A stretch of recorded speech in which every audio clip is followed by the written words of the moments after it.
Hello, this is Mr. B, and I want to go over some of these more difficult 7th grade ratio type of problems that involve a unit rate, and it also involves a conversion. So there's a two-step type of problem involved in these. First of all, if you'd like to find these problems, if you're in my class, you can go to, I'm just going to jump over to Schoology here.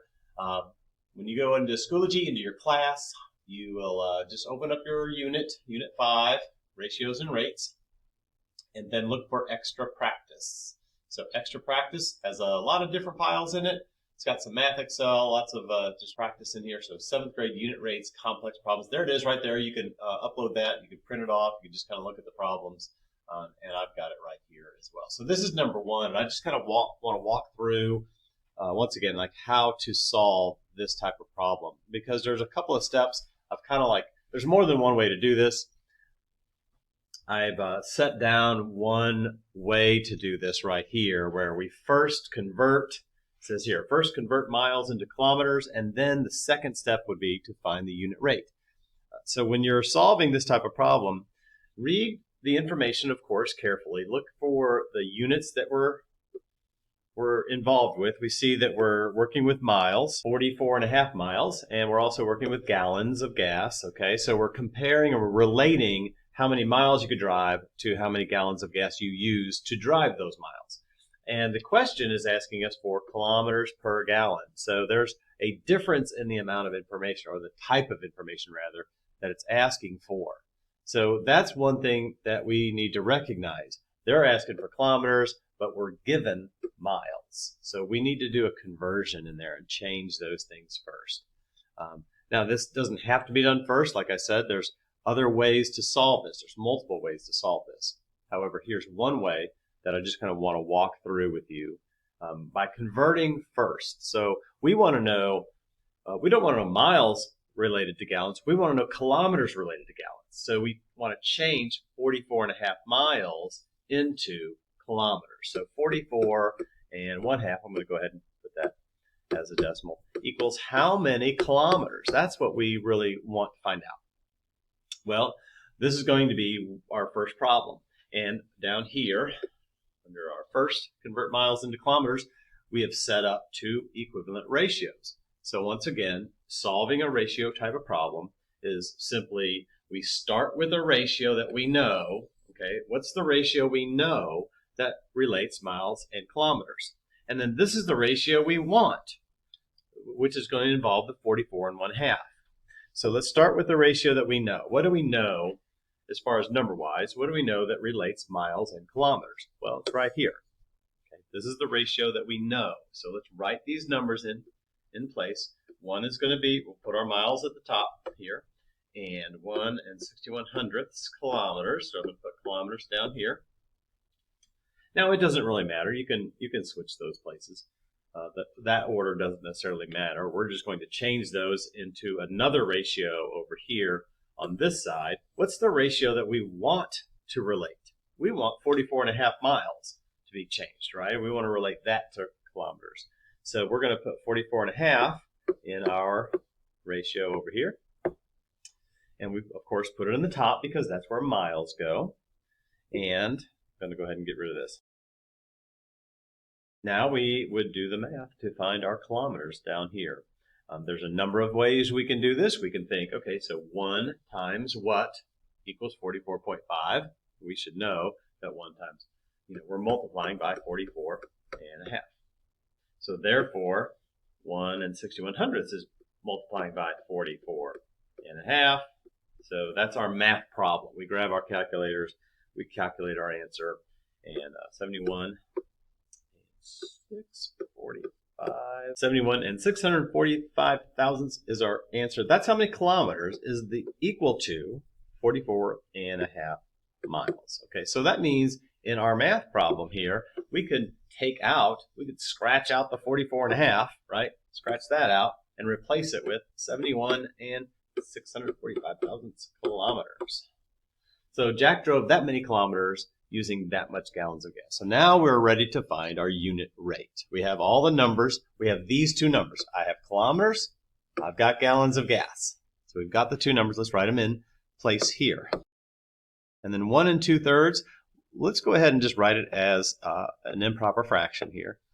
Just write that in fraction form, because whenever we work with fractions, we multiplying and divide, we know we're going to just need a fraction form of a number instead of a mixed number. So I'm going to go ahead and just write 5/3 there instead of 1 2/3. So here is our ratio that relates kilometers to gallons of gas. Here's our kilometers, here's our gallons. We want how many for 1 gallon of gas, how many kilometers for 1 gallon. So I want that to be a 1 right there, and here's our question mark right there. That's what we want to fill in. So how do we find that question mark? We have one more step. We can do it a couple different ways. We could think, okay, 5/3, how do I change 5/3 into 1? Like, what math do I do to that? We could divide by the same number, divide by itself, right? Any number divided by itself is 1. So 5/3 divided by 5/3, and 71 and 645 thousandths divided by 5/3. That's our math problem right there. Okay. You'll notice that our math problem is actually written right here. Okay, so when we have a ratio and we want a unit rate and we want kilometers per gallon, we can just divide the kilometer number by the gallon number. That's what we end up doing, no matter what. So off to the side, we're going to need to do some math here. I'm going to write this like this. We're going to multiply by the reciprocal of 5/3, which, by the way, is another way of changing from, or doing math to change 5/3 into 1. We just multiply by the reciprocal, and that will equal 1. So we're going to end up multiplying by the reciprocal anyway. So let's go ahead and calculate that. 114. And then we divide by 5. We end up with 42. This is very close to 43, so I would be very good with rounding that to 43. It's very close. So we have one more step, and that's to answer the question. So don't leave it looking like this. Always answer the question. 43 kilometers per gallon. KPG is fine. It's okay to abbreviate like that. So really, it's a two-step problem involving the same type of ratio work we've always done. We have a ratio, and then we change it to the ratio we want. And that's how we do each one of those steps right there. But it's just a two-step process, converting something and then finding the unit rate. If you want more information on finding a unit rate or more practice just on doing unit rates with fractions and with these weird numbers like this, there's some other materials back in that extra practice and videos too. Okay. All right, let's go ahead and I'm going to finish up number 2 and 3 on this for us. All right, for number 2, I'm going to work a little bit quicker here and not explain necessarily everything, but kind of walk through here. All right, so I see we have calories compared to and relating to 3/4 of a cup. I want 1 cup is the same as 8 fluid ounces, and the question is asking me calories per fluid ounce. So I need calories and fluid ounces. I need to change this into fluid ounces.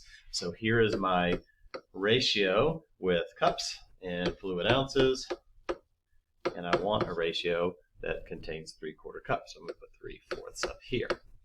All right, I'm going to end up multiplying 8 times 3/4, so that's going to be 6 right here. So 6 fluid ounces. By the way, here's the math.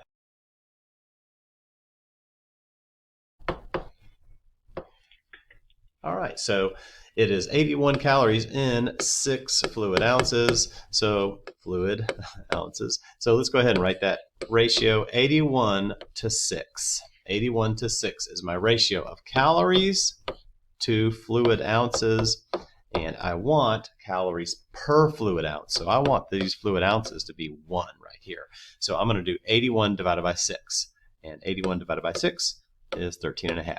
All right, we're not done yet. We need to answer this question. The answer is somewhere over here. Let's put 13.5 calories per fluid ounce. All right, let's just circle that. So that's number 2 right there. All right, let's check out number 3. A robot can complete 5 tasks in 2 2/3 of an hour. What is the unit rate of minutes per task? Okay, once again, we kind of see that they're being asked for minutes per task, and over here we have hours relating to the tasks. So we can let's just change our hours to minutes first. 2 2/3 of an hour is how many minutes? Now, you can kind of like think through this a little bit and say, okay, I know 2 hours. I know 1 hour is going to be 60 minutes. 2 hours is 120 minutes. What's 2/3 of an hour? Now, you might be able to kind of think this through and know what the answer is. If not, you can just do 2/3 times 60. 60 minutes.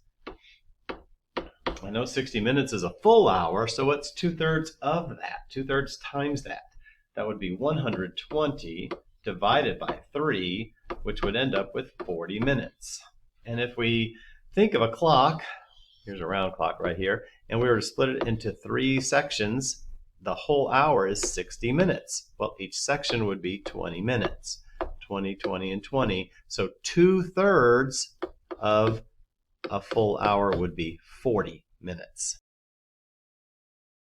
So back to our problem here. So 2 2/3 of an hour is going to be 120 minutes plus 40 minutes.